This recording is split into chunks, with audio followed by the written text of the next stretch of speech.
PHP coding শুরু করব, পিএইচপির variable সম্পর্কে জানবো, দেখবো যে কীভাবে বিভিন্ন ভ্যারিয়েবল নিয়ে কাজ করতে হয়, বিভিন্ন ডাটা টাইপ নিয়ে কাজ করতে হয়। ওকে, তবে তার আগে একটা ছোট্ট জিনিস জানা দরকার। যেহেতু আমরা এখন ভিজুয়াল স্টুডিও কোড ইউজ করছি এবং কোড রানার ইউজ করছি, সো কন্ট্রোল অল্টার এন চাপ দিলেই যে কোনো কোড লিখে অটোমেটিক্যালি আপনি দেখতে পাচ্ছেন যে আউটপুটে এই যে এখানে সব কিছু চলে আসছে, তাই না? আমরা যদি ক্লিয়ার করতে চাই তাহলে এখানে এই আইকনটা ক্লিক করে আমরা ক্লিয়ার করতে পারবো। ওকে, কিন্তু বারবার এটা করাটা খুব বিরক্তিকর, তাই না? কেমন হতো যদি আমরা প্রত্যেকবার রান করলে অটোমেটিক্যালি আগের কোডটা মানে ক্লিয়ার হয়ে যেত, আগের জিনিসপত্র ক্লিয়ার হয়ে যেত, ভালো হতো না?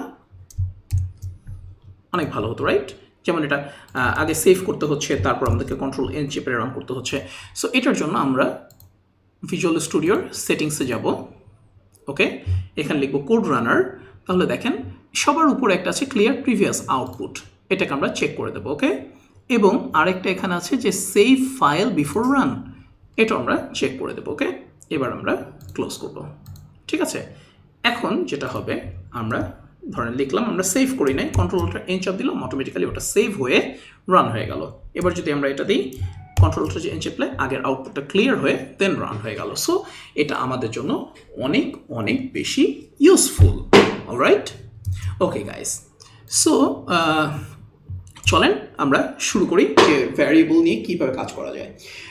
ভ্যারিয়েবল শব্দটা শুনতে গেলেই যে প্রথমে যে কথাটা মাথায় আসে, মানে একটা কঠিন কিছু বোধহয়।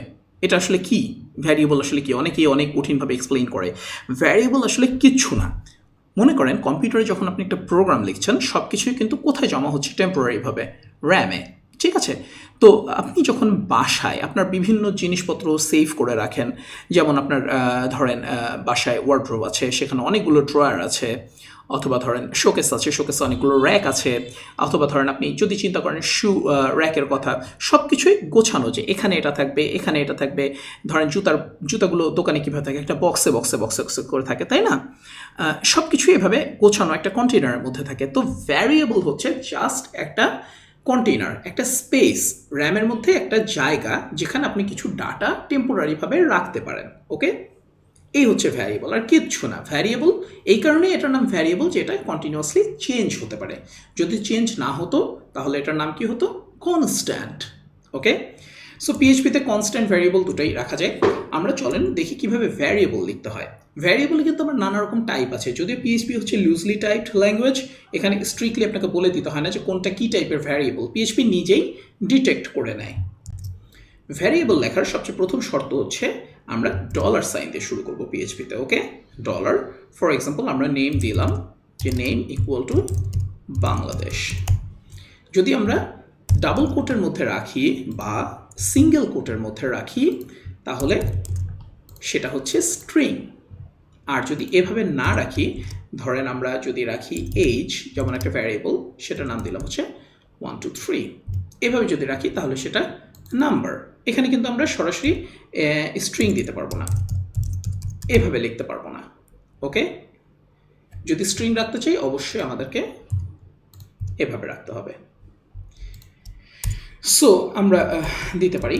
এখন প্রশ্ন আসে যে আমরা যা ইচ্ছা তাই কি তাহলে ভ্যারিয়েবল হিসেবে ডিক্লেয়ার করতে পারবো যে কোনো জিনিসকে? যেমন ধরেন আমি লিখতে পারি কি যে মাই, ধরেন এভাবে স্পেস দিলাম, লিখলাম my name equal to Hasin Haider. এভাবে কি আমরা লিখতে পারবো? না, আমরা পারবো না। আমাদেরকে একটা কনভেনশন ফলো করতে হবে। আমরা ভ্যারিয়েবলের নামের মধ্যে স্পেস রাখতে পারবো না, আমরা ভ্যারিয়েবলের নামের মধ্যে ডট রাখতে পারবো না, আমরা ভ্যারিয়েবলের নামের মধ্যে পাংচুয়েশনগুলো রাখতে পারবো না। ঠিক আছে, আমরা ভ্যারিয়েবলের নামের মধ্যে কোনো রকম মনে করেন এই যে নিউমেরিক সাইনগুলো রাখতে পারবো না, যেমন প্লাস মাইনাস এগুলো। তো তাহলে ভ্যারিয়েবলের নাম কি হবে? ভ্যারিয়েবলের নাম হবে আলফা নিউমেরিক, অর্থাৎ আপনি অ্যালফাবেট অথবা নাম্বার ইউজ করতে পারবেন, এবং শুরুটা হবে অবশ্যই অ্যালফাবেট দিয়ে, নাম্বার দিয়ে না, এভাবে হবে না। ওকে, আচ্ছা, এরপরে আরও কিছু নিয়ম আছে। যেমন ভ্যারিয়েবলের নাম যখন আপনি লিখবেন, ভ্যারিয়েবলের নামের ভিতরে লেখার মধ্যে বিভিন্ন স্টাইল আছে। যেমন কেউ ফলো করে হচ্ছে ওয়ার্ডগুলোকে, যেমন মাই নেম, সে লেখে এভাবে, দ্যাট ইজ ফাইন। আবার কেউ লেখে কিভাবে? মাই নেম, এভাবে। এটাকে বলা হয় ক্যামেল কেস। ঠিক আছে, এটা হচ্ছে ক্যামেল কেস। প্রথম অক্ষরটা ছোট হাতের, এরপরে প্রতিটা ওয়ার্ডের প্রথম অক্ষরটা বড় হাতের, এটাকে বলা হয় ক্যামেল কেস। যদি আপনার মনে করেন সবগুলো অক্ষর বড় হতো, সেটা কি হতো, সেটা হচ্ছে টাইটেল কেস। ঠিক আছে। পিএইচপিতে ভ্যারিয়েবলের নাম এক একজন এক একভাবে লিখলেও, এই যে দেখালাম যেরকম আন্ডারস্কোর অথবা ক্যামেল কেস অথবা টাইটেল কেস, ইউজুয়ালি যেটা ফলো করা উচিত সেটা হচ্ছে কনসিস্টেন্টলি যে কোনো একটা স্টাইল ফলো করা উচিত। যেমন ওয়ার্ডপ্রেসে সবসময় আন্ডারস্কোরটা ফলো করা হয়, ঠিক আছে, আবার জেন্ডে আন্ডারস্কোর সাপোর্ট করে না। ওকে, সো এক একজন এক একভাবে লেখে। আমরা যেটা করি সেটা হচ্ছে সবসময় ক্যামেল কেস ইউজ করি। ওকে, সো মাই, যদি আমার ধরেন একটা সেন্টেন্স হচ্ছে মাই বিউটিফুল ভ্যারিয়েবল, আমরা এভাবে লিখি। ওকে, প্রতিটা ওয়ার্ডের প্রথম অক্ষরটা বড় হাতের, সবার প্রথমের অক্ষরটা ছোট হাতের, এরপরে প্রতিটা ওয়ার্ডের প্রথম অক্ষরটা বড় হাতের। আমরা এই কেসে ভ্যারিয়েবলের নামগুলো লিখি। ঠিক আছে। সো যাই হোক আর কি, আপনি বুঝতে পারলেন যে ভ্যারিয়েবল কীভাবে লিখতে হয়।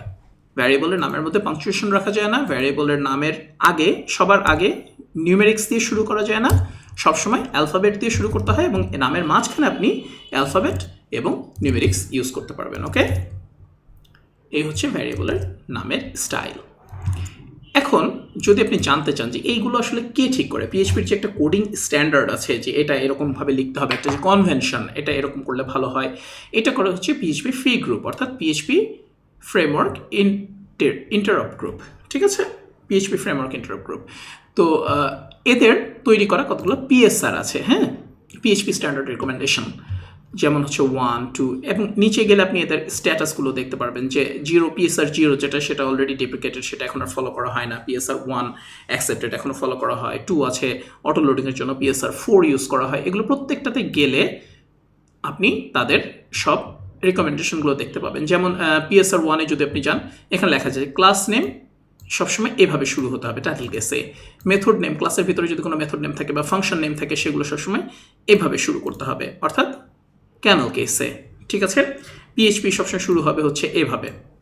শর্ট ট্যাগ আছে, কিন্তু শর্ট ট্যাগ সবসময় অ্যাভয়েড করা উচিত। শর্ট ট্যাগ কারণ এক এক হোস্টিং এনভায়রনমেন্টে এক একভাবে করা হয়, কনফিগারেশনটা, মানে শর্ট ট্যাগ অলওয়েজ অ্যাভয়েড করা উচিত। ঠিক আছে, অলওয়েজ শুরু করবেন হচ্ছে পুরো ট্যাগটা দিয়ে, এভাবে লিখলেও রান করবে, ঠিক আছে, দ্যাট ইজ ফাইন, কিন্তু শর্ট ট্যাগ অ্যাভয়েড করবেন। ওকে, পুরোটা লিখবেন স্মলার দেন কোশ্চেন মার্ক, তারপর পিএইচপি।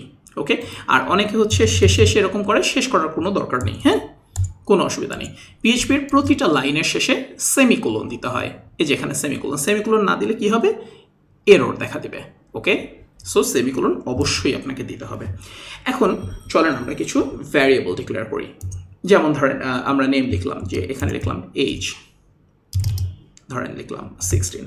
এখন ধরেন আমরা একটা ভ্যারিয়েবল লিখলাম যে ধরেন ওয়ার্ড ইকুয়াল টু এজ। ঠিক আছে, এগুলোকে যদি আমরা দেখাতে চাই তাহলে কিভাবে দেখাবো, ধরেন একো ওয়ার্ড, এটা যদি লিখি তাহলে কি হবে, আমরা Ctrl+Shift+N চাপ দিই, এজ। আমরা যদি $, দিই তাহলে কি হবে বলেন তো, তাহলে দেখেন এতটুকুনের মানে কি, এতটুকুনের মানে এজ। ওকে, এবার এটার মানে কি, এটার মানে 16। সো পিএইচপি অনেক ইন্টেলিজেন্টলি গোটা জিনিসটাকে বুঝে ফেলবে, যে ও আগে দেখবে যে প্রথম $ওয়ার্ড, তার মানে অলরেডি একটা জিনিস আছে এজ, সো ও ওইটুকুকে এজ দিয়ে রিপ্লেস করে ফেলবে। এরপরে সে দেখবে যে $এজ এরকম নামে আরেকটা ভ্যারিয়েবল আছে 16, সো সে তখন আলটিমেটলি 16 দেখাবে। যেমন আমরা দেখি এখানে, আমরা এবার এটাকে রান করি, দেখেন এই যে এখানে 16। ঠিক আছে, এটা একটা ইন্টারেস্টিং সিনারিও আপনাদেরকে জানালাম জাস্ট। আচ্ছা, এখন ইন্টারেস্টিং জিনিস একটা দেখেন, ধরেন আপনি এখন প্রিন্ট করতে চাচ্ছেন যে হ্যালো, কি লিখবেন, বাংলাদেশ। ঠিক আছে, আপনি যদি সেন্টেন্সের সাথে ভ্যারিয়েবলকে একসাথে করে লিখতে চান, তাহলে একটা অপারেটর আছে, সেটার নাম হচ্ছে ডট। এভাবে দিয়ে যেটাই আপনি লেখেন না কেন, যেমন নেম, এভাবে যদি লেখেন, আপনি যদি এবার রান করান তাহলে কি হবে, হ্যালোর পরে নেম, এই যে হ্যালো বাংলাদেশ এভাবে এসছে। আপনি এভাবে না লিখে আরেকটাভাবে লিখতে পারতেন। কিভাবে লিখতে পারতেন, আপনি লিখতে পারতেন একো, ধরেন তখন দিলেন হচ্ছে ডাবল কোটেশন হ্যালো নেম। ওকে, এভাবে লিখতে পারেন। এবার রান করেন, দেখেন আগেরটার সাথে চলে এসছে। কেন আগেরটার সাথে চলে এসছে, কারণ এখানে যে একটা নতুন লাইন হবে এটা তো আমরা বলে দিই নাই। নতুন লাইনের জন্য পিএইচপিকে যেটা বলতে হয় সেটা হচ্ছে /n। ওকে, এইভাবে /n মানে হচ্ছে নতুন লাইন। ওকে, এটাকে আমরা এভাবে লিখলে হতো? চলেন দেখি। না, এভাবে লিখলে হতো না। /n এটা একটা special character, new line character. এটা পিএইচপিকে বোঝাতে গেলে সবসময় ডাবল কোটের ভিতর রাখতে হবে। দেখেন এইটা, এই যে আমরা ডাবল কোট রেখেছি, এটাকে যদি আমরা সিঙ্গেল কোটে লিখতাম তাহলে কিন্তু রান করতো না। কেন রান করতো না? দেখেন হ্যালো নেমে এসেছে, কারণ সিঙ্গেল কোটের কোন একটা স্ট্রিংয়ের মধ্যে যদি $সাইন থাকেও পিএইচপি সেটাকে আর রান করে না, পিএইচপি সেটাকে আর ভ্যারিয়েবল হিসেবে ট্রিট করে না। ওকে, সো আপনাকে অবশ্যই ডাবল কোট দিয়ে রান করতে হবে। এই যে ডাবল কোট, তাহলে এর ভেতরে যে ভ্যারিয়েবলটা আছে সেটাকে পিএইচপি অ্যাকচুয়ালি ভ্যারিয়েবল হিসেবে ট্রিট করবে, আর না হলে সেটাকে আগেরটাকে সেন্টেন্স হিসেবে ট্রিট করবে, নর্মাল স্ট্রিং হিসাবে। যেমন এটাকে যদি আমরা এখন লিখি যে এভাবে লিখি, দেখেন দুটোই, এখানে একটা নতুন লাইন দেই, রান করি, দেখেন এটা এসছে হ্যালো নেম, এটা এসছে হ্যালো বাংলাদেশ। এখন একটা গুড প্র্যাকটিস হলো আপনি অনেক জায়গায় দেখবেন ভ্যারিয়েবলের নামকে এইভাবে ডিফাইন করে দেওয়া, এভাবে আলাদা করে দেওয়া, এটাকে বোঝানো যে এটা আসলে ভ্যারিয়েবল। এটা অনেকে এভাবে লেখে, এভাবে লিখলেও দ্যাট ইজ পারফেক্টলি ফাইন। আপনি যদি না লেখেন, এভাবে লেখেন, তাহলেও সেটা পারফেক্টলি ফাইন, কোনো সমস্যা নেই। ওকে, আপনি অনেক জায়গায় দেখবেন এভাবে লেখা হয়। এবার যদি আপনি রান করান, একই জিনিস, ঠিক আছে।